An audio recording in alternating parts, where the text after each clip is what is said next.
muita gente feliz. Os cofres da emissora carioca ficaram abarrotados com dinheiro dessa loteria. Mas depois de algum tempo, os prêmios milionários deixaram de ser pagos. Arthur Falck chegou a ser preso. Até hoje o processo está parado e a Globo, misteriosamente, nunca foi processada como parte do esquema do Telebingo Papa Tudo. Papai Noel, o seu Natal, milionário. Mistério também na compra do Projac, o centro de teledramaturgia da Globo. Para a construção do seu complexo, a empresa pediu emprestado 40 milhões de dólares dos cofres públicos, um ato ilegal. Como permissionária de um serviço público, a empresa não poderia obter o empréstimo. Foi o que determinou o parecer técnico do próprio banco. Mesmo assim, o dinheiro saiu dos cofres da Caixa para os cofres da Globo. A história da Rede Globo é recheada de casos nebulosos. No topo da lista está a até hoje mal explicada compra da estação em São Paulo. Essa história começa na década de 50. Na época, Oswaldo Ortiz Monteiro era o principal acionista da TV Paulista e decidiu vender a emissora. O empresário Vitor Costa Petralha foi o comprador. Só que ele não chegou a ocupar a cadeira de presidente.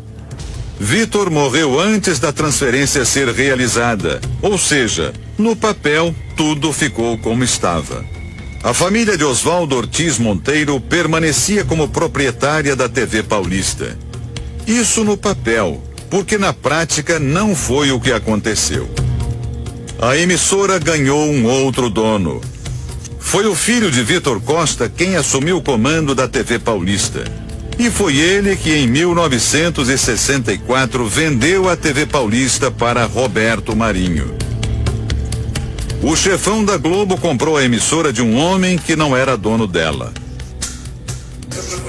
Este jornalista confirma toda a história. Carlos Newton conta que a investigação da compra da TV Paulista começou no final dos anos 90, depois da morte de Oswaldo Ortiz Monteiro, o dono de fato, que não chegou a formalizar a venda para a família Costa. Seus herdeiros começaram a manusear os documentos e descobriram que não havia nenhum documento sobre a venda da TV Paulista para Roberto Marinho. Eles então procuraram a TV Globo e pediram que a TV Globo exibisse os documentos. A TV Globo não os atendeu. Eles então vieram ao Rio de Janeiro e entraram com um processo, uma ação de exibição de documentos que comprovariam a compra da TV Paulista por Roberto Marinho. Os contratos entregues pela Rede Globo foram levados para perícia. O resultado? Todos os documentos eram falsos.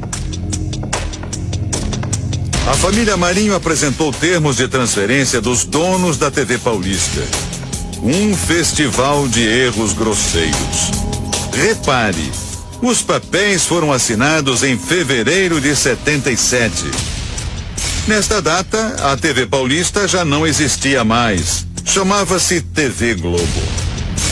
E o curioso, 2 nomes que aparecem nos termos já haviam morrido no ano da assinatura, como mostram as certidões de óbito. Se estavam mortos, como é que assinaram? Para justificar a transferência, os contratos foram assinados por Luiz Eduardo Borghetti. Borghetti era funcionário da Rede Globo e, pelo documento, ele teria recebido dos proprietários da TV Paulista o comando das ações. Tudo isso realizado por meio de procurações fraudulentas. Vamos às provas. Primeira fraude. O uso do SIC, que hoje chamamos de CPF. Os documentos foram assinados entre os anos de 53 e 64. Mas esse sistema só foi criado pelo governo em 1969, 5 anos depois. Segunda fraude. Os 3 documentos, com datas diferentes, foram datilografados com a mesma máquina de escrever. Só que a máquina usada nesse documento de 1953 só seria criada no começo dos anos 70, 20 anos depois. Terceira fraude. Os documentos que transferem todos os poderes a Luiz Eduardo Borghetti, funcionário da Rede Globo, não teriam sido assinados pelo dono da TV Paulista.